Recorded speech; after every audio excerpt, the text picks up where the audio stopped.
Hello, I'm Osfei, and today I'm going to be introducing you to my Fire Emblem 8 0% Growths Reverse Recruitment LTC. Fire Emblem 8, The Sacred Stones, is a game that's very dear to me. It was my introduction to the series back in the 2000s, and it was actually one of the first video games I ever owned. My older cousin was actually the one to introduce me to the series. You know, he'd play the games and then give them to me, and then I'd play them. And we, talk about it and all that good stuff. So, yeah, I have a lot of fond memories as a kid growing up and playing those games. So what made me want to do an LTC, or a low turn count playthrough? It all started last fall when I was finally introduced to the online FE community. Up to that point, I had really only replayed the Game Boy games and the Telly series for nostalgia reasons. Usually once or twice a year I'd go back and play them. But then I kind of had a renaissance of sorts. I went back and played through the Kaga era games, FE4 and FE5, really kind of reignited my passion for the series as a whole. And then I eventually went on and, played all the newer games and Engage when it came out. I just got back into the series as a whole a lot more. And part of that was watching some LTC playthroughs, specifically Don Don's. Everyone that's heard of LTCs has probably heard of Don Don. And I took a liking to them. One of my other big hobbies and pastimes is speedrunning. Not Fire Emblem games, more action-focused games. But it's the same concept of, optimizing stuff and efficiency. And so being able to apply that to the Fire Emblem games, I found really interesting. One aspect of speedrunning that I really enjoyed, especially speedrunning newer games, is routing. Coming up with efficient speedrun routes. Having a deep knowledge of the game and being able to come up with a route and, using items efficiently and planning everything out. I just found that optimization problem and the creativity that it allows very deeply enjoyable and gratifying. And an LTC playthrough is, very similar.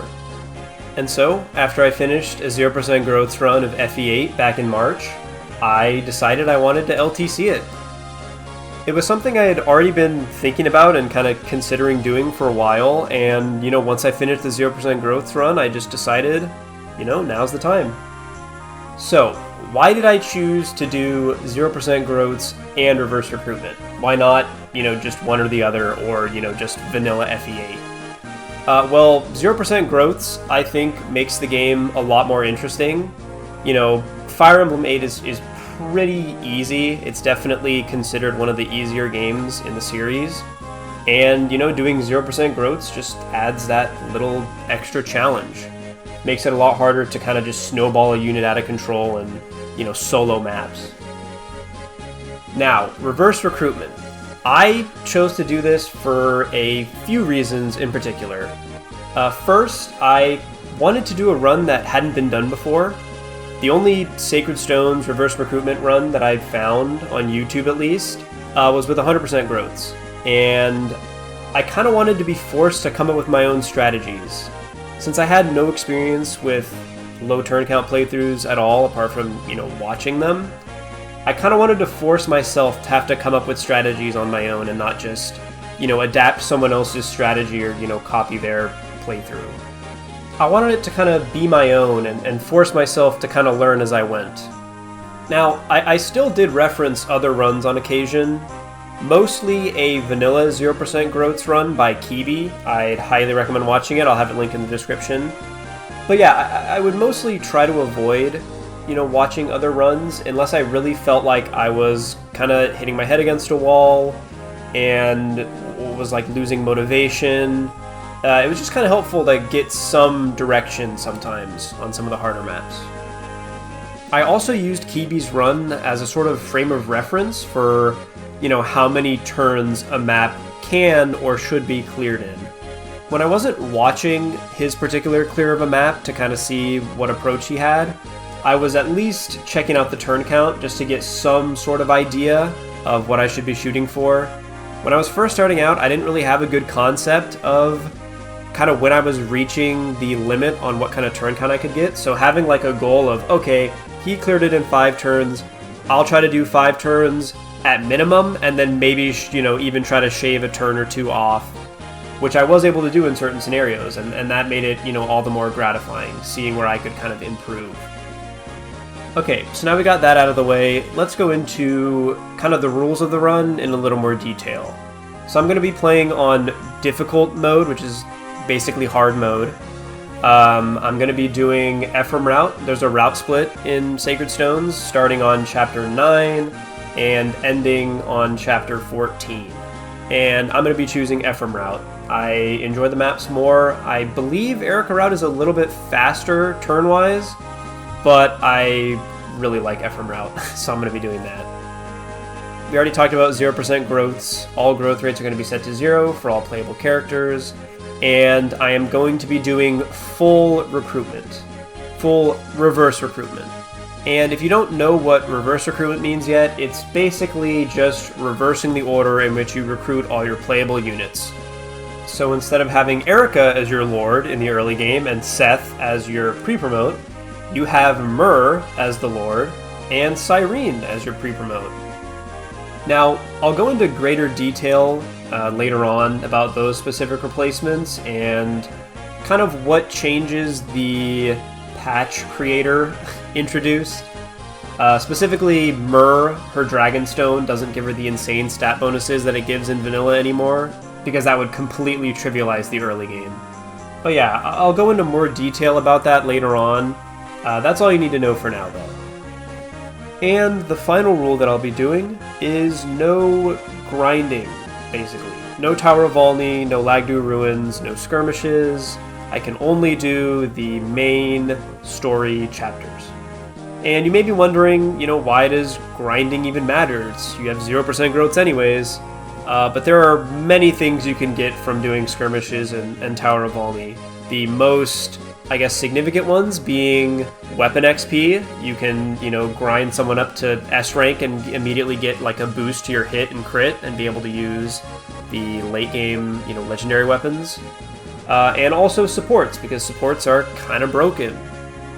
So banning, you know, the ability to grind those two things into the ground just makes the game a little more difficult and, you know, makes the playthrough itself just a little more interesting, in my opinion. Alright, so those are the rules. Now on to what no introduction for a GBA Fire Emblem playthrough would be complete without. We're going to be talking about RNG Manipulation. RNG is a pretty big part of Fire Emblem. Things like hit rates, crit rates, finding items in the desert, all those things are reliant on a random number generator. And if you didn't know, every time you boot up your Game Boy Advanced or Game Boy Advanced emulator, it will always have the same exact RNG seed. The player also has the ability to advance the RNG at will. If you haven't heard of it or seen it before, the most common way to do this is with something called cursor wiggling or cursor dancing. It's basically where you're moving a character and you move the cursor all the way to the edge of their range, and then you wiggle it back and forth at the edge of their movement range, and this burns random numbers as the game has to decide what path it's going to make the little arrow go. And this creates an interesting dilemma for anyone trying to plan a low turn count playthrough for one of the GBA Fire Emblem games, because whatever you do, you know what the outcome is going to be. So you can choose, if I want this super unlikely outcome to occur, I can make it occur. I can make a, you know, somebody hit a 1% crit or a, you know, 20% displayed hit. It's up to you to decide how reliable you want your strategy to be, and this is something I kind of had to deal with when I was planning out this run. There's a trade-off between reliability and turn count, and you have to decide how much reliability you're willing to sacrifice to get a lower turn count. This is also a fairly common concept in speedrunning as well. You know, choosing to go for the riskier, less reliable strategy that ends up being faster. And as a speedrunner, a lot of the times I went for the more efficient or lower turn count strategy.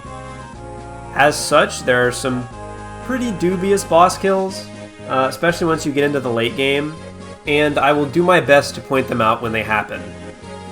Now, don't get me wrong, I still did my best to avoid those low probability boss kills and enemy phases whenever possible, and I even had to reroute significant portions of the mid and late game because I got to a point where I realized, oh, this unit that I invested, the limited stat boosters into actually has horrible odds of killing some of these late game bosses, and as such, I had to go back and, try something else, and I did that quite a few times.